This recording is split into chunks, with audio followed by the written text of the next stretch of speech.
right, welcome back to another episode of On the Delo, number 136.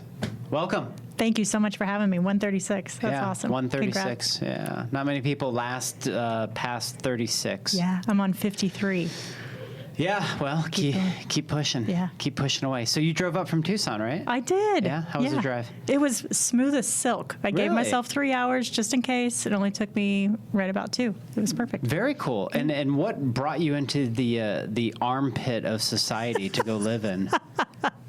The dirty tea, I guess Yeah. people, they didn't tell us that when we were looking at it until, right when we moved to town, they were like, oh, this is called the dirty tea. I was like, great. So my husband's from Tucson. Yeah. And moved away when he was 11. And his mom and dad wanted to retire there. So they had always dreamed of moving back there from Colorado.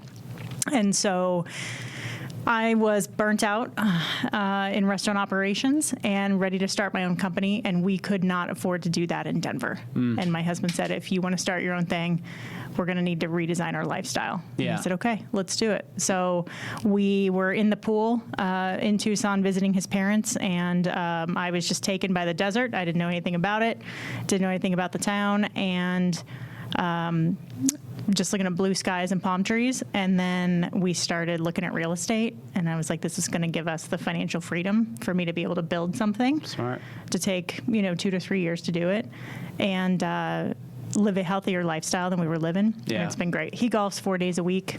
Okay. I love to be outside every day, so it's been really great. Look, there are some beautiful spots of Tucson. You just got to go be in them. Yeah, totally. Yeah. If you're outdoorsy, it's great. Yeah, for sure. Yeah.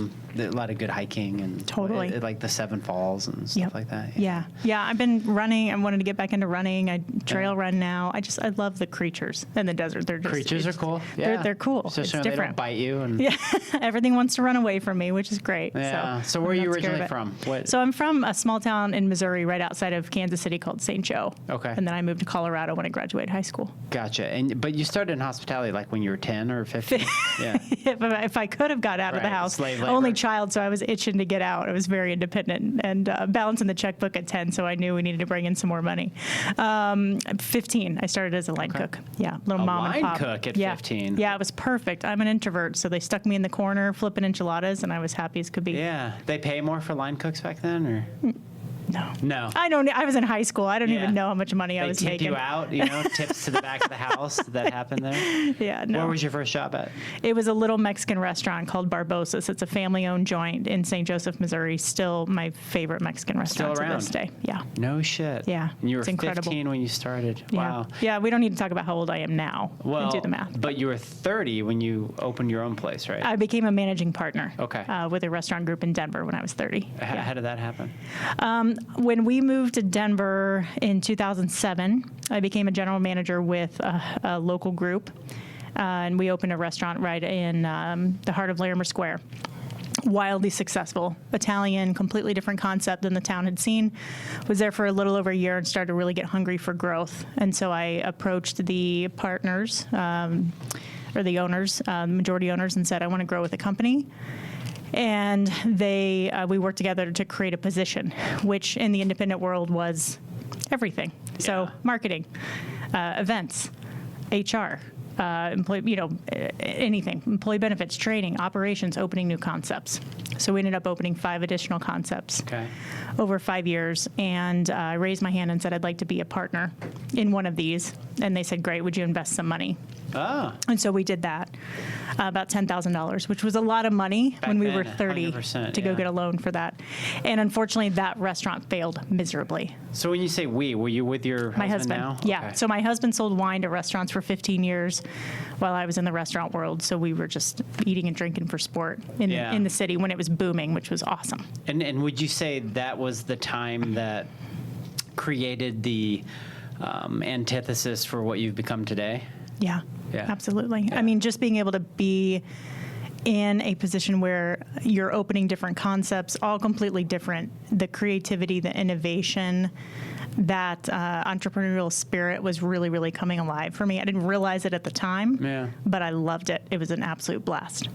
What would you say has changed since you were basically a partner in a? Well, okay, let me rephrase this. When you were a partner with these restaurants and you said it failed, what do you think was the antithesis for that failing?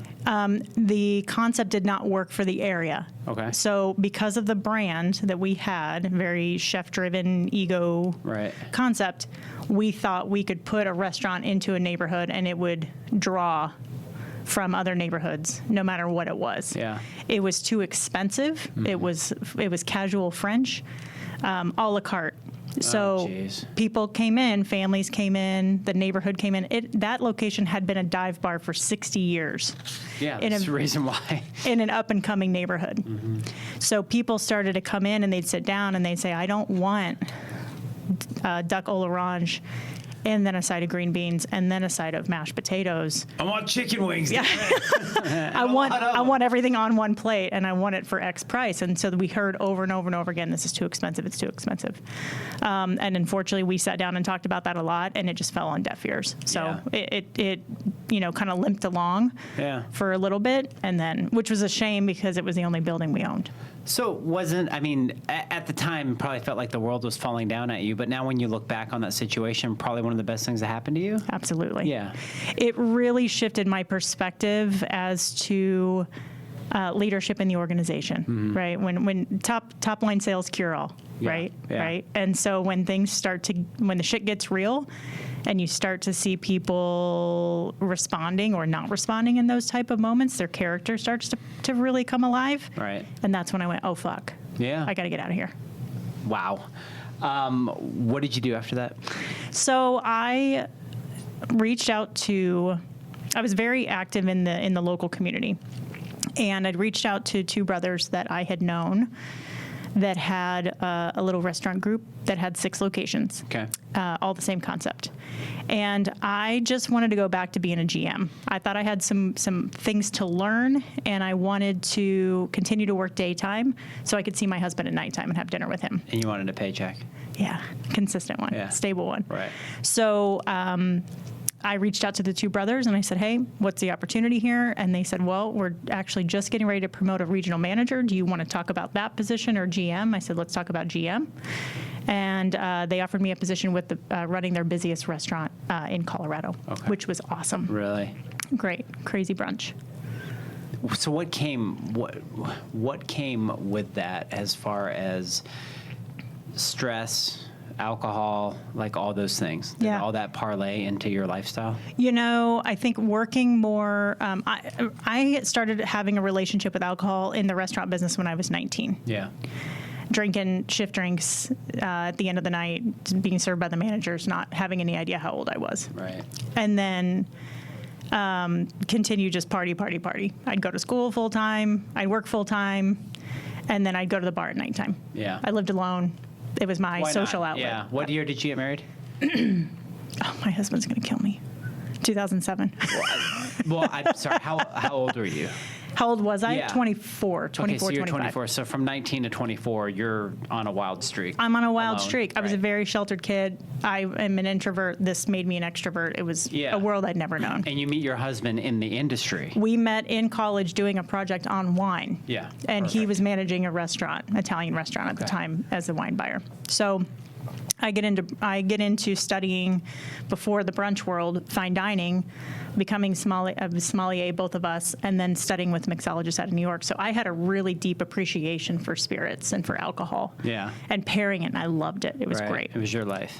There wasn't anything I wouldn't drink. Yeah. So getting into brunch, I started to get into happy hour more. It was just the routine. You'd get up at 4:30, 5 o'clock in the morning, you'd go to work, and then you'd have happy hour. And then my husband would also have a happy hour, or a wine bag, a bag full of wine coming home. So it was like second happy hour, and then dinner. Oh, we'll get to finish the bottles, that are open so they don't go bad before Corvin course not, was yeah. around, Right. right? So the drinking just kind of extended a little bit more, I think, when I got into more of the brunch world, for sure. Is there a time and place in your mind that you can pinpoint that you would consider rock bottom for you guys? Yeah, was that? absolutely. So there was a point in my career where I spent 3 years in a pretty unhealthy environment. When I say that, I mean not respecting the leadership that I was working under, and I really let it impact my confidence. Yeah. And stopped taking care of myself mentally and physically, and stopped investing in myself as a leader because I was in the toilet mentally. And that was the choice I made at the time. So I took on a victim mentality and got out of my growth mindset, which was really dangerous. My husband, I had taken some breaks from drinking, running races, doing Whole30s, things like that. Yeah, I can relate. I'd had that, yeah. I think I heard you talk It's like about that on one of you your had shows. to be fixated on one goal to Totally. avoid the other goal. Totally. And then once you accomplish that goal, you're like, oh, cool, I can have a success time. Yeah. Yeah. Totally. And every time I'd open a restaurant, I'm like, I'm going to get healthy for 30 days, get all in, and then, or 90 days, I'm going to do this. So there was no consistency to the health, right? Again, I know you can relate to that and appreciate that. So anyway, fast forward, I realize I'm completely burnt out, unhappy. And every year for 10 years, my husband and I would go to Mexico on vacation for 10 days. And I would lock my cell phone in the safe when we got there, completely unplug, let the 3-day effect kick in, where you're in nature away from tech for 72 hours, increases your problem solving and cognitive abilities by 50%. I'd come home refreshed, ready to go. We had been drinking so much the last few trips. I mean, tequila morning, noon, and night. I got home from that trip, my 40th birthday, the day after my 40th birthday. I woke up, I was bloated, swollen, could not hardly walk. I mean, I was in so much physical pain. It was just disgusting. And I looked at myself in the mirror, and I finally let myself just realize, like, what I was looking at. I was completely disgusted with what I saw and who I was. And I said, you got to fucking knock this off. And I just said out loud, like, I need help. Yeah. And I went upstairs, and I told my husband. He said, you're okay, lay back down. And an hour later, he had a seizure from DTs, from alcohol withdrawal. So that snowballed everything for us, needing to change, needing to rethink our community, our habits, our Yeah. hobbies, because everything was wrapped up in drinking. Right. He was in the hospital. I loaded out 50 cases of booze out of the house that we'd been collecting over his years working for a distributor with my parents and his parents. Yeah. And started a new course, and then started drinking again. And then I passed out in an airport, and that was rock bottom for me. Okay, so isn't that interesting? Because I have a very similar story with this thing about me today, but it's funny, not funny. It's intriguing to hear your story and be able to relate it exactly to my story, because mine had to do with a car and a median, and nobody was hurt. But you would think, hey, I'm going to wake up from. Nope, went right back to it after a time. So there seems to be kind of a thing with us people that it's like you have to go through a few Yeah. really nasty incidents. It was so weird. Watching my husband have multiple seizures was the scariest thing I'd ever fucking experienced But it in my didn't stop life. you. It didn't fucking stop me. Right. There was some ego there that I needed to get rid of. Yeah. That, I got this, it's I'm fine. invincible. But I don't know about you. When we started drinking again, or I'll speak for me, not him. Yeah. Started at the exact same level we left off. Oh, yeah. And so my body had no tolerance, right? So it was just, for me, when I lost control, when I personally lost control, Yeah. and 1 minute I was at the airport, and then the next minute I was in the hospital still holding my, woke up holding my luggage. I was like, you're going to fucking die if you don't knock this shit off right now. Yeah. Yeah. Okay. And How about- I knew I had more things to do. I wanted more energy to be successful. It was holding me back too. Well, which is crazy. there's two things that work against us. One is the fact that we almost die. Number two is the fact that we just get old, and you either as a person have other things to do in life, And you realize in order to accomplish those things that alcohol cannot be a relative friend, because it's just not a friend. It's Totally. like, hey, just one of me. No, it's like 10 of you. You know, it's just, Yeah. it's not, why bother at Yeah. that point? And so getting up, not being hungover, having more hours in your day, having restful sleep, you know, being able to make logical choices because you're sober all the time, whether that comes to food, work choices, all that sort of stuff. I'm sure that's the same respectability that you have for quitting. Absolutely. It's changed every single aspect of my life. Yeah. And so how many years ago was that? That was 3 years ago in Okay. September for me. Yeah. And like, I know you hear it like from people, hear it from people all the time, kind of like this and that, but is it a daily mantra for you, or has it gotten past that point to where you still understand and you have to acknowledge the fact that you don't want to do that, nor can you, but you don't really have to. You're not like, oh my God, I smell that, you know, you're good? I'm surprisingly good. Yeah. We tried AA. It wasn't for us. I didn't like the religious connotation to it. I started working with a therapist. As soon as I really got deep down and understood what the fuck was going on with me, which Right. is that I was really unhappy in my chain corporate role. Yeah. and I cleared a new path and started my business and started working with a coach and got down to the nitty gritty. I have not had a moment where I'm like, that looks really good, or, oh, I miss having a glass of wine with steak. Or now I will say I drink non-alcoholic and functional beverages every single day. I love the NA space. I'm a huge advocate for it. Okay. I love a non-alcoholic Negroni. Yeah. I love, every once in a while we'll have some NA wine. We haven't had a lot of it that's good. Yeah. So it's more about just, again, like creating new habits. I like having something in my hand all the time. Right. I drink cases of sparkling water like it's going out of style. Yeah. I did the whole NA thing for a while, and I even did like cigars with it because it was kind of a thing to do, right? And I think that got me through my first 3 years. And then I stopped liking the taste of cigars. It tastes like shit.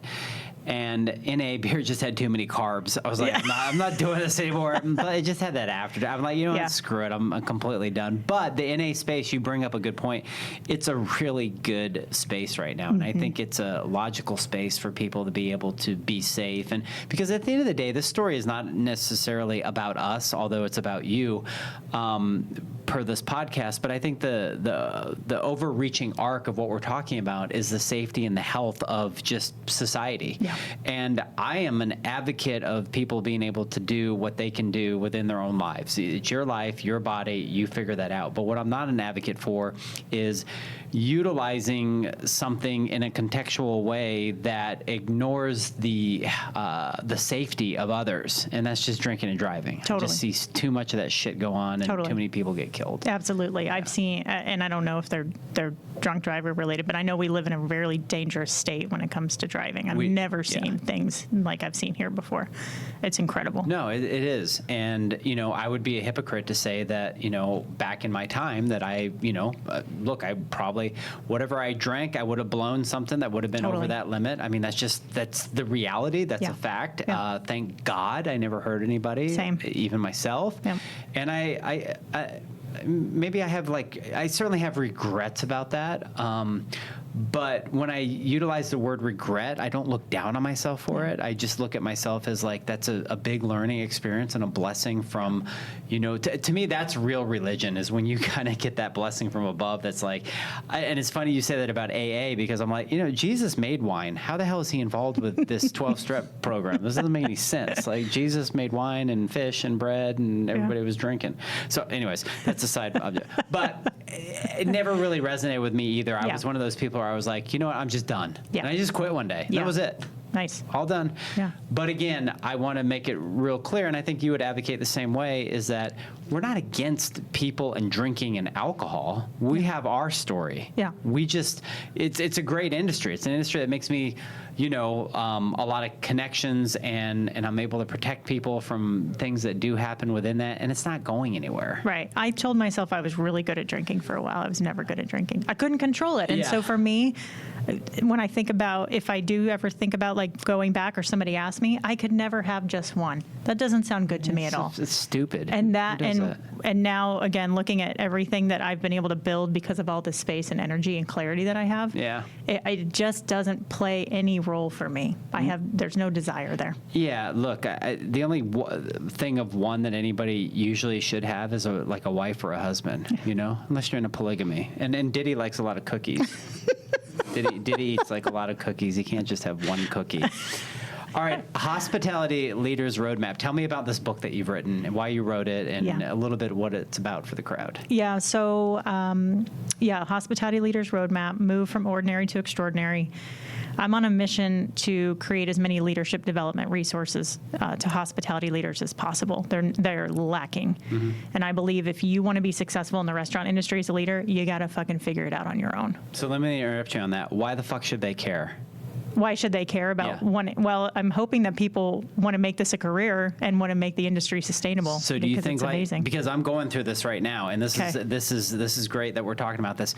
Do you think that there's a younger generation that might care a little bit more about this than the older generation that we grew up with that's already lost in the Totally. Yeah. Old guard, new guard, right? We talk about it a lot. There is a huge shift coming. So 6 million people left the industry during the pandemic, right? Yeah. Those positions have been filled. They're not being filled by the same people.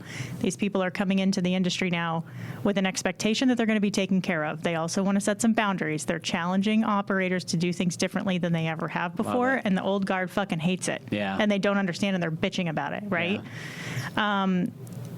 This new wave of people need to be trained. They need to be developed. 100%, And the independent industry restaurant industry is not good at that.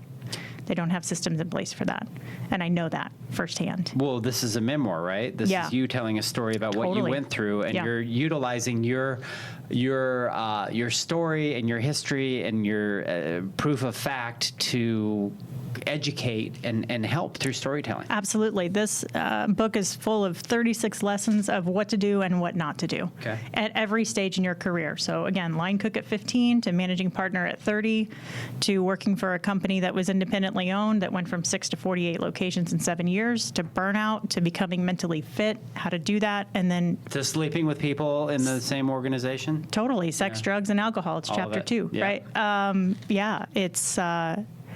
It's a really cool book and experience because no matter what stage of your career you're at in the industry, you can pick it up and look at something, learn something, put it down, and then come back to it, depending on what chapter you're in your life. I don't think there's enough books out there that really explain and tell the stories of this. I could be wrong, but, because I'm more of like a rock and roll, memoir sort of guy, because you seem like those guys' lives are so exciting. But if you look at the last couple of decades with, the Food Network and all these, high profile chefs and, all that sort of stuff, and they have a lot of interesting stories, and they're celebrities in their own right because people follow them and see them on TV. But I don't think the self-help books or, what I'm saying, the stories of the tragic downfall to the upbringing are out there. And I think what you have put together is going to resonate with a lot of people, and they need to be able to find it. I hope so. Thank you. Thank you for that. I think there was, a couple of reasons why I wrote this. Obviously, building a business, I wanted to be able to challenge myself and do things that really got me uncomfortable. Yeah. I also needed to process some things in my career and move on. I also this whole process helped me kind of look at things at a different perspective. I saw things when I was 24 a lot differently than I do now. No shit. and it helped me reconnect with a lot of people over the years that I worked with, and I really cherish those relationships. So talk a little bit about your business and the stuff that you guys do. And Sure, yeah. So it's just me. Just you? Okay. Yeah, right now. Perfect. A business of one. Yeah, business of one. Don't have to tolerate employees. Yeah. Love my employees. So I coach independent restaurant owners and operators. Great. So one-on-one coaching, leadership workshops. And you coach them in what? Give me some examples of stuff that you walk them through. Totally. So mental fitness. Cool. Positive intelligence. Love it. Reigniting their passion in the business. Spark. Reigniting their spark. Yeah. Helping them remember why they got into this madness in the first place. Yeah. Helping them make sure they've got a strong foundation from a mission statement, vision statement perspective. so that their entire team can be aligned, leadership can be developed, and then we can build a foundation for them to be able to grow off of. Got it. So putting some systems in place and things like that. Less consulting, more just coaching. Like I get down to the nitty gritty shit with them that is the roadblocks that they don't see, so we can figure out what's holding them back from being really successful.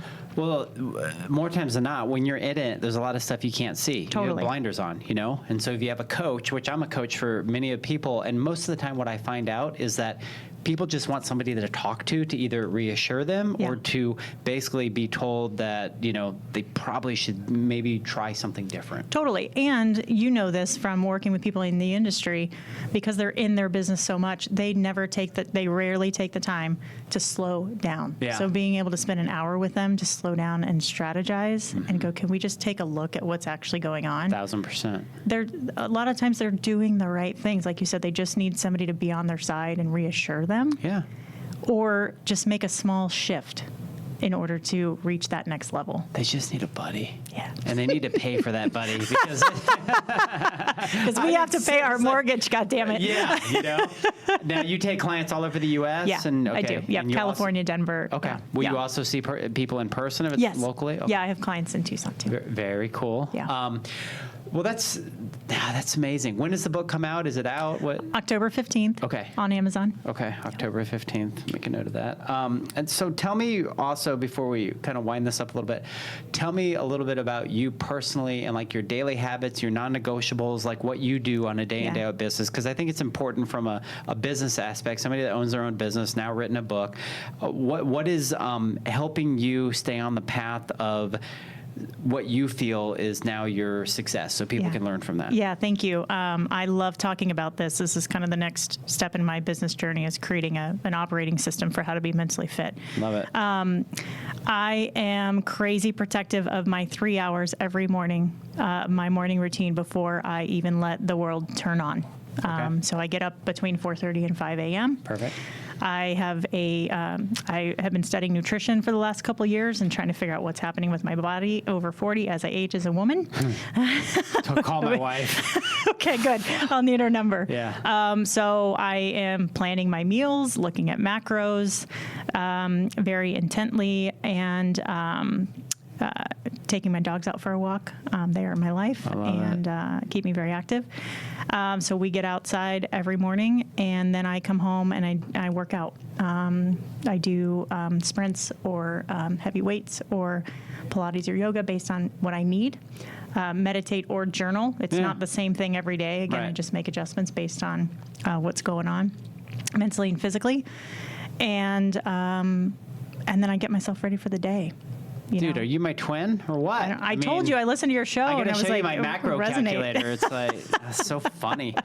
Dude, macros are life. You can't eat cookies like Diddy, though. Dude, maybe a certain type of cookie. Maybe I'm one going to cookie. get, yeah, it's funny. I told my husband, I have noticed I can't sleep. Sleep is really big for me. And so if my macros aren't in line, immediately that night I can't sleep. And so I told him this morning, he's like, how'd you sleep last night? And I said, God damn it. The last 2 days I've tried to not track my macros and just go off feel. Yeah. And I said, I didn't fucking eat enough protein. Yep. And I couldn't sleep. No, I've been tracking religiously for over a year now, and I have an Excel calculator that one of my coaches give me. I mean, it's just, we have that type of personality. Yeah. You just do. Yeah. So, when's your birthday? February 4th. Okay. Yeah. January 28th. Aquarius. Mm-hmm. Yeah. Yeah, there you go. Are you an only child? Well, It's a yes or no. To the egg and the sperm, yes. Okay. But I have halves and steps and stuff like that I consider. Yeah. So, got it. Yes. Anyway. Okay, cool. Show your book. Let me. Oh. So So this was like a copy you had done? It's the proof copy Amazon sent me, which is why it has that ridiculous, obnoxious gray bar. And you decided to do hardcover? I do paperback, hardcover, and audiobook. How did you do the audiobook? I just like this. You did it yourself? Yeah. Look at that. Yeah. I may have a robot do mine. I don't know. Okay, this is really cool. Oh, not for resale. I know. There's So your cheesy. little picture on the back. No, that's awesome. All right. Thank you. So I have some rapid fire questions before we leave. Great. You ready for this? Yes. Okay. And if you listen to the podcast, you're probably familiar that I do this. Tacos or pizza? Tacos. Okay. 8 p.m. or 11 p.m. for bedtime? Oh, 7:30. Okay. My Nice. husband gets up at 3:30. I'm like 7:30 on the couch. Yeah. Work or vacation? Work. Yeah. God, God, you are so Aquarius. This is so funny. Read or podcast? Podcast. Fritos or Lay's? Cheetos, or what are... Is that in the... I don't know. Just pick one. Whatever. Do you like Cheetos? Fritos with the dip. With Fritos. dip. Yeah. The corn thing. Yeah. With all the chemicals in it. It's Yeah. awesome. It's great. Sports or concerts? Sports. Okay. Alice in Chains or Madonna? Madonna. Sorry. No, that's okay. Gmail or Yahoo? Gmail. Okay. Drive or walk? Oh, man. It used to be drive, but now it's walk. Yeah. Isn't walking great? Are you doing like your 10,000 steps a day? All I that walk bullshit? with a weight. Yeah. I'm not doing my 10,000 steps. I need to. Not right now because it's fucking hot as balls here. It's so hard to do that in the morning. God.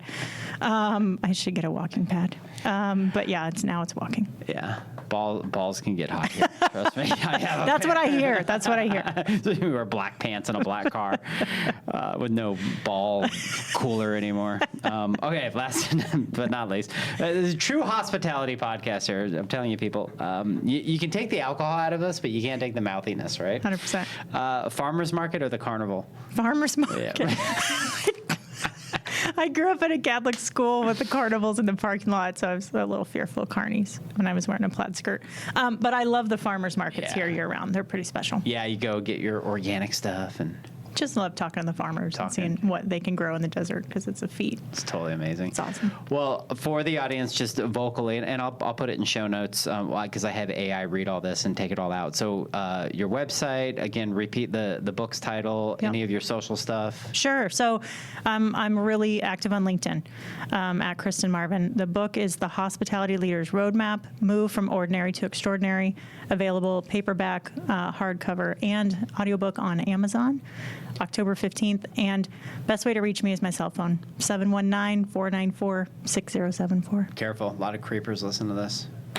Bring it on. Hello. I can block your ass. Can you give me some counseling? I had to do a laugh track. All right, awesome. Thank you so much for coming to Tucson and hanging out with me. And yeah, we'll have to. I'll definitely do some plugs for you. You know, in October when this thing finally comes out, and I would love to even gift this to a bunch of my clients as well. I was going to talk to you about that. Yeah, that'd be amazing. But we can talk about this after camera. So thank you for coming by, everybody. If you are watching this, please subscribe, give it a 5-star, share it. This will be part of our hospitality edition, obviously. And thank you for listening to On the D-Lo. And I'm not going to talk about my book or any of that other stuff because you guys are going to get a whole dousing of that. So we're going to make this about you today. One more time. There we go. All right. Until next time, everybody. Peace out.